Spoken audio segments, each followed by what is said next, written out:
ስሜ ሳዳም ጀማል ይባላል። በኢትዮጵያ ውስጥ እጅግ በጣም አንጋፋ በሚባለው በጅማ ዩኒቨርሲቲ ውስጥ ሰከንድ ይር ሎ ዲፓርትመንትን ጆይን አድርጌ እየተማርኩ ያለው ነው። ከልብ እናመሰግናለን። ህግ ለመማር ምንድነው ያነሳሳ? ከራስ ጋር በመከርከር ሎ ዲፓርትመንትን እኔ እንድገባ በጣም ፓሽኔት ካደረገኝ ነገሮች መካከል አንደኛው ከልጅነቴ ቤተሰቤ ወይንም በአካባቢ ውስጥ ይሄ ዲፓርትመንት እጅግ በጣም አሪፍ እንደሆነ ስለሚነገርለት የቤተሰብ ኢንፍሉዌንስም እጅጉኑ በጣም አለ። ከዛም ባሻገር ያው ስሩ ግራጁዋል ፕሮሰስ ነገሮችን እያወቅን ሳይንስ ክህሎታችንን እያሳደግን በሄድን ቁጥር ደግሞ እጅግ ሳብጀክቱ እጅግ በጣም አስፈላጊ መሆኑን በተረዳው ጊዜ ኢትዮጵያ ውስጥም እንደምታውቁት አብዛኛው ማህበረሰባችን ከህግ ጋራ በተያያዘ በጣም ይሄ ነው የማይባል ችግር ሲደርስበትና እንደዚያም ደግሞ ብሎም ትልቅ የሆነ የሌጋል ጋፕ አለ። ያንንም ሌጋል ጋፕ መሙላት ፈልግ ነበር። አዲሽናሊ ደግሞ በማህበረሰባችን ውስጥ የምንመለከተው ችግሮች አሉ። እነዛን ችግሮች የመቅረፍ ይሄ ነው የማይባል ትልቅ ፍላጎት ነበረኝ እና ከዛ የተነሳሳ ነው እና ከመግባቴ በፊትም በጣም ያበረታታኝ አንዳንድ ስተዲዎችን አድርጌ ነበረ። ሎ ከሌሎች ዲፓርትመንት ምን ይለየዋል? ሎ በጣም ኢንተረስቲንግ የሆነ ዲፓርትመንት ነው።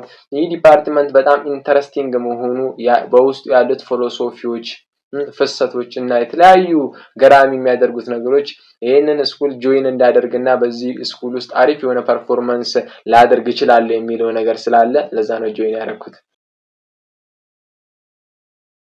ሲኦሲ ፈተና በውስጡ ምን ያካትታል? የፈተናው ይዘት ምን ይመስላል? ጻፍ ነው ምርጫ አለው ወይስ እንዴት ነው በእናንተ ጋር ጂማ ውስጥ ይላል? በጣም ጥሩ።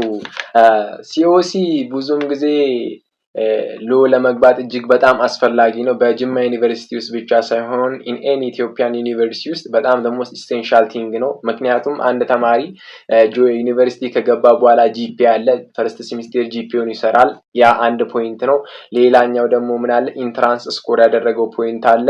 ያ አለ። አዲሽናሊ ደግሞ ምንድነው እዚህ ዩኒቨርሲቲ ውስጥ አጠቃላይ ስለ ሎ ያለው ዕውቀት በሲኦሲ ይገመገማል ማለት ነው። አጠቃላይ ጀነራል ኦቨርቪው ይሄ ግለሰብ ምን አይነት ዕውቀት ስለሉ አለው የሚለው ይገመገማል። ያ ነው ሲኦሲ ደግሞ the most essential thing ነው። እና ሲኦሲ ደግሞ ከየዩኒቨርሲቲው ይለያያል። ስትራክቸሩ ሲኦሲ ወይንም ደግሞ ሞዴሉ ምን ይመስላል ካልን ለምሳሌ ጅማ ዩኒቨርሲቲ ውስጥ ያለው ሲኦሲ የራሱ የሆነ ዩኒክ ካራክተሪስቲክስ አለው። አብዛኛው ምንድነው ህግ ነክ ነገር የሆነ ጀነራሱ ምንድነው የሚል ነው። ከህግ ጋር የተያያዘ ነው የሲኦሲው ጥያቄ እና ደግሞ ያው እንደምታውቁት ህግ ውስጥ ምንድነው ሰው ሲገባ ህግን ኤክስፔክት የሚደረገው ያ ሰው ምን ያውቃል፣ ስለ ህግ ምን ያውቃል፣ ከዛ በመቀጠል ደግሞ ስለ ህግ ከማወቅ ማሻገር ስለ ህግ ያለውን ዕውቀትስ እንዴት ይገልጸዋል የሚለውንም ጭምር ማወቅ ስለሚፈልግ አብዛኛው ደግሞ ምንድነው ኢሴ ራይቲንግ ነው ማለት ነው። ስለ ህግ ጀነራል ኦቨርቪው ያላችሁ ዕውቀት ነው የሚታየው። ይሄ በጅማ ዩኒቨርሲቲ ውስጥ ነው። በሌላ በአንጋፋ ዩኒቨርሲቲ ውስጥ ለምሳሌ ሀረማያ ዩኒቨርሲቲን ከወሰድን ደግሞ በዛ ውስጥ አብዛኛው ቾይስ ነው። እንደ ሲኦሲ የምትፈተኑት ምንድነው ፍሬሽማን ኮርስ ላይ የወሰዳችሁት ኮርስ አለ። ያ ፍሬሽማን ላይ የወሰዳችሁት 5 ወይንም 6 ኮርሶች አሉ። እነዛ 5 ወይንም 6 ኮርሶች ሰማራይዝ ይደረጉና ከነሱ ነው ድጌ የምትፈተኑት። ወደ አንድ ይመልሱትና ከነሱ 30 ጥያቄ ይወጣና ሁሉም ከኢኮኖሚክስ ሊሆን ይችላል፣ ከማትስ ሊሆን ይችላል፣ ከሳይኮሎጂ ሊሆን ይችላል። ፈርስት ሴሚስተር ከተፈተናችሁት ውስጥ እነዛ ቴክ ታደርጋላችሁ ማለት ነው። ፐርሰንታይሉ ከስንት ነበር? ሲኦሲ ኤግዛሙ የራሱ ሌላ ተጨማሪ ይዘት አለው ወይ ከሲኦሲ በስተቀር? በጣም ጥሩ። እንደየዩኒቨርሲቲው ይለያያል።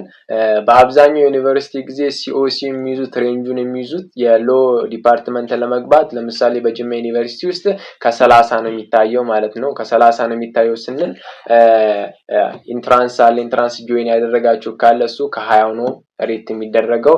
ከዛም በኋላ ደግሞ ፈርስት ሴሚስተር ያመጣችሁ ጂፒ ደግሞ ከ50 ነው ሬት የሚደረገው። አዲሽናሊ ደግሞ ሲኦሲው ደግሞ ከ30 ነው የሚሆነው ማለት ነው።